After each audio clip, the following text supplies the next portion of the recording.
Sumainyo ang Panginoon. At sumaiyo rin. Ang mabuting balita ng Panginoon ayon kay San Marcos. Papuri sa iyo, Panginoon.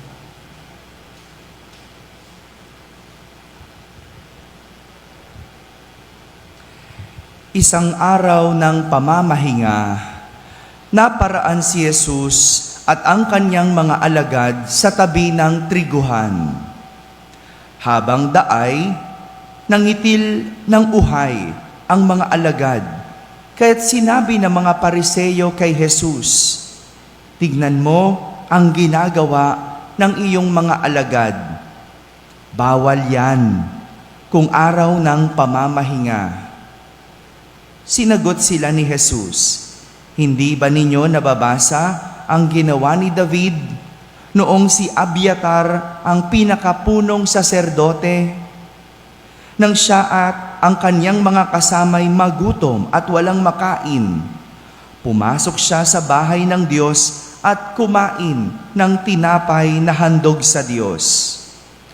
Ayon sa kautusan, ang mga saserdote lamang ang may karapatang kumain na iyon. Ngunit kinain iyon ni David at binigyan pa ang kanyang mga kasama." Sinabi pa ni Jesus, "Itinakda ang araw ng pamamahinga para sa kabutihan ng tao. Hindi nilikha ang tao para sa araw ng pamamahinga. Kaya't maging ang araw ng pamamahinga ay nasa ilalim ng kapangyarihan ng Anak ng Tao." Mga kapatid, ang mabuting balita ng Panginoon. Pinupuri ka namin, Panginoong Hesukristo. Magsiupo na po ang lahat at makinig sa homilya. Sang magandang umaga po sa inyong lahat. Magandang umaga rin sa lahat ng mga nasa barangay na nakakapakinig ng ating banal na misa, sa lahat ng nasa tahanan na nagsisimba via online at sa lahat ng nasa abroad. Sang magandang araw po sa inyong lahat. Kasama kayo sa aming banal na pagdiriwang dito sa ating parokya. Ngayong araw na ito, ginugunita natin si Santa Agnes, isang dalaga at isang martir. Si Santa Agnes, bukod sa maganda, siya ay galing sa mayamang pamilya. Oh, wow, no? Sana all, no? Nasa kanya na ang lahat. Maganda na, mayaman pa ang kanyang pamilya. Kaya nga, marami ang nagkakagusto kay Santa Agnes.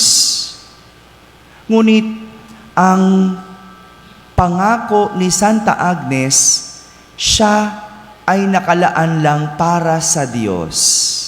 Ang pangako niya, hindi niya babahiran ang kanyang sarili at mananatiling malinis dahil sa kanyang pagmamahal sa Diyos.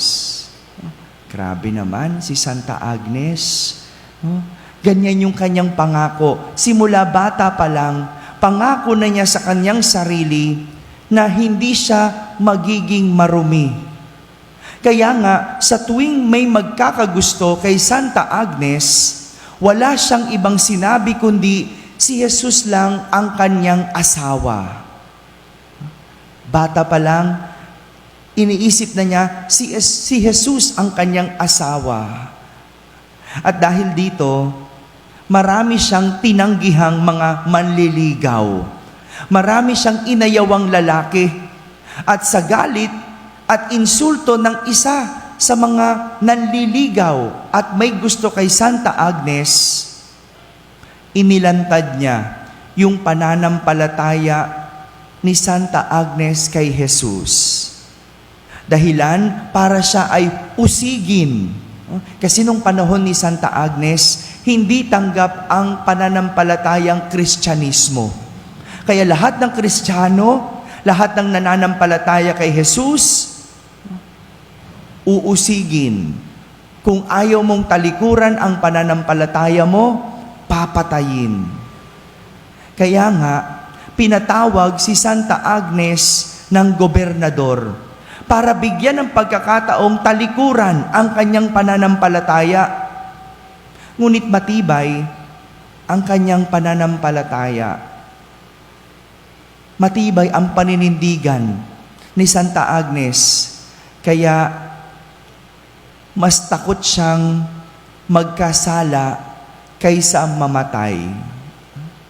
Mas takot siyang magkasala kaysa harapin ang kamatayan. At may nagsasabi na si Santa Agnes daw ay kinaladkad ng hubad at pinugutan ng ulo. Ganyan daw siya pinatay. Pero meron ding nagsasabi na sinunog siya ng buhay. Meron ding kwento na tinusok daw sa lalamunan. Ganyan siya pinatay. Pero isa lang ang sigurado, masayang namatay si Santa Agnes ng malinis at walang bahid dungis. Yan ang kanyang pangako. Kaysa naman nabuhay ng marumi at makasalanan. Grabe, no? Ilan sa atin ang gugustuhing mamatay ng malinis kaysa mabuhay ng marumi? Huwag na tayong pumunta sa usaping mamatay, no? Alam ko naman, lahat tayo takot mamatay. O ito na lang, ilan sa atin ang pipiliin ang kabutihan kaysa kasamaan? Wag na lang yung pagkamatay kasi sigurado naman, no, walang pipiling mamatay kahit pa pagiging malinis. O ilan na lang sa atin ang pipiliin ang kabutihan kaysa kasamaan. Sa panahon ng kagipitan, ilan ang kakapit sa patalim at ilan ang magdadasal ng taimtim. Maraming ganyan. Kapag gipit, sa patalim kakapit. Ang dali kumapit sa patalim. Kasi gipit, yun ang dahilan. Pero ilan sa atin ang magdadasal muna ng taimtim.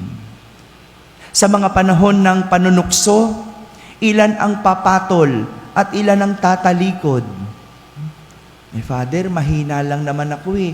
Tao lang naman ako. Yung iba sasabihin, no, Father, palay na ang lumalapit. Hindi mo pa ba tutukain? Di ba ganyan? Tanungin mo nga, manok ka ba? Bakit ba tuka ng tuka? Kahit ba palay ang lumapit, hindi ka naman manok para tumuka. Sa mga panahong mahaharap sa pagsubok, ilan ang mandadaya at ilan ang mananatiling tapat. Eleksyon na. Eleksyon na. Malapit na. Ilan kaya ang mandadaya at ilan ang magiging tapat? Sa panahon ng pagsubok, lumalabas ang tunay nating paninindigan. At sa oras ng kagipitan, nakikita ang ating tunay na kinakapitan. Mga kapatid, nawa ang halimbawa ni Santa Agnes ay magpakita sa atin ng halimbawa ng katatagan sa panahon ng kagipitan, kabutihan kahit na nahihirapan, at pagpili sa pananampalataya kaysa pagkakasala. Amen? Amen. Muli po, inanyayahan ko po kayong lahat, mamayang gabi ang ating ikalawang araw ng ating Triduum para sa pagdating ng relikya ni Padre Pio. Mamayang gabi, buhay naman muli ni Padre Pio ang ating pagninilayan. Kaya po, inanyayahan ko po kayo muli, 6:00 po ng gabi. Pangalawang araw ng Triduum. Maraming salamat po. Sumainyo ang Panginoon. At sumaiyo rin. Pagpalain kayo ng makapangyarihang Diyos, Ama at Anak at Espiritu Santo. Amen. Tapos na po ang ating pagdiriwang, humaiking taglay ang pag-ibig at kapayapaan ni Kristo. Salamat sa Diyos.